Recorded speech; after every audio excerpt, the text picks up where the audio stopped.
Hey everyone, Pyro here. Welcome back to my series of decoration vendor guides. Since the TennoCon 2025 relay is now open, I thought it would be the perfect opportunity to cover the most underrated decoration vendor. Yep, today we're talking about Baro.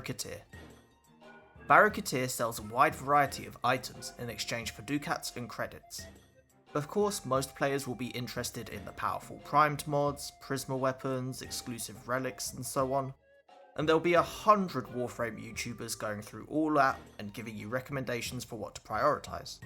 But I guarantee you not a single one of them will talk about the Orbiter decos in any detail.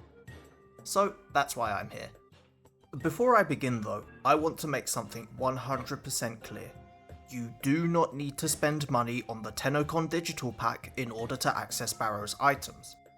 Baro will show up at different relays for one weekend every 2 weeks throughout the whole year, and he sells a different selection of his items along with a new one each time he appears. So I'll say it again, you can access all of the items I'm about to show you without spending real money. That being said, having every item available at once is very convenient, and if you're the kind of player who wants to spend money on Warframe but only once a year, the TennoCon digital pack is one of the best things to spend it on. With that out of the way, let's actually go through all of Baro's available decorations. I called Baro the most underrated deco vendor because when you see all his items at once, you realise that he actually stocks the second highest number of Orbiter decorations after Hombask. Unlike Hombask, Baro doesn't really sell any structural items, all of his stuff is for ornamentation and detailing. But there's some really nice stuff in here. A lot of these items look like they would be sold for plat.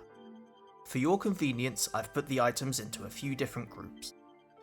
Let's start with one of my favourites, the Tenno Kindred rug. This is the only rug option we have, aside from the Ostron rug pack, which costs plat, and I honestly think that these Kindred rugs look much nicer than the rug pack.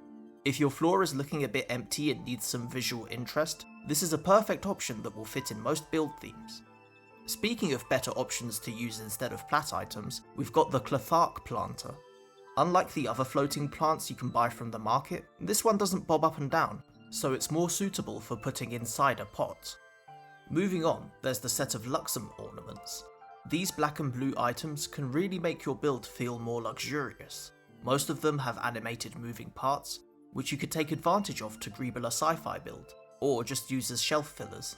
I'm also including the Katir Lux pedestal in this group, which has this cool brushed copper texture on some bits. Next up are Pedestal Prime and Pedestal Umbra. Unlike the other items here, these only cost credits and not ducats. I personally find the Prime version more useful in most cases, but like the Luxem ornaments, the moving parts of Pedestal Umbra could be used for sci-fi greebling. The next set of items are based on the Leverian entries for a few Warframes. The Gravlifter Factory is actually our best option for a rock, if you don't want to spend plat on the resource decos from the market. So if you want to build some kind of stone feature, you can use multiple of these rotated so the factory itself isn't visible. Karish's Dinnerware is a nice clutter item that pairs well with the Orokin tea set sold by Teshin.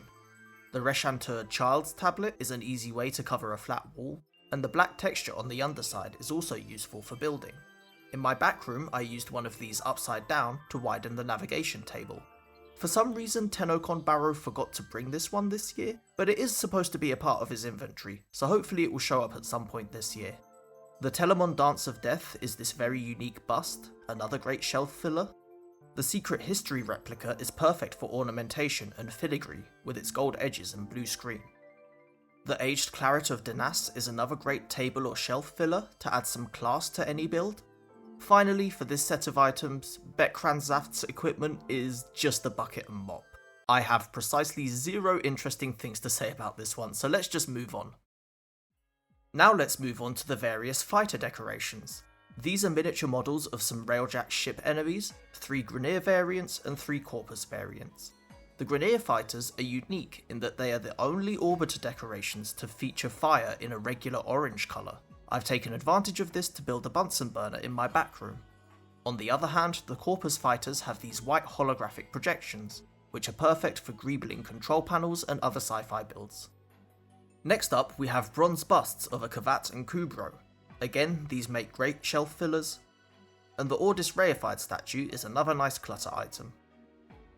Baro also stocks a selection of exclusive noggles. Nothing interesting to say about most of these, but there is one that I want to draw your attention to, the Viso-R noggle.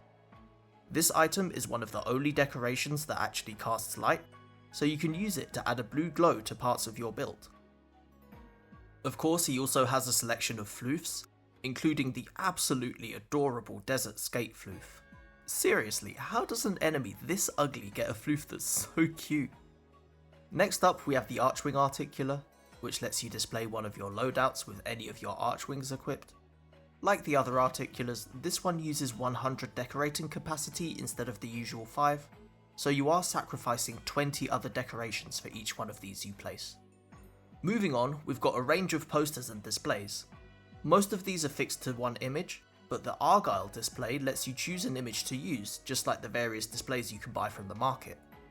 We've also got a selection of Prex cards for some of the Deimos infested enemies, as well as one for Zaku. Like the other Prex cards, you can also make use of this design on the back. Next up is the set of Javis scrawlings. These have transparency so they can fit well on pretty much any surface colour. Finally, Baro stocks 3 exclusive domestic drones, the Kitir drone, Deus drone, and Beachcomber drone. That's every decoration he has in stock, but he also sells a few decorating adjacent items that I'll cover now. First is the Empyrean vignette. This is a scene for the vignette table in the Orbiter personal quarters, and is the only one that can be obtained without spending plat. Also for the personal quarters we have 2 stencils, the Kitir stencil and Javis scrawling, which you can select to cover the walls. So yeah, I hope you found this video useful.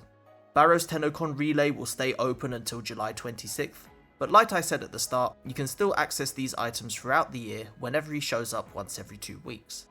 Thank you so much for watching. If you want to learn about the other deco vendors, I have a playlist of vendor guides which I'll be adding more to in the near future. Make sure to subscribe so you don't miss anything, and I'll catch you next time. Bye!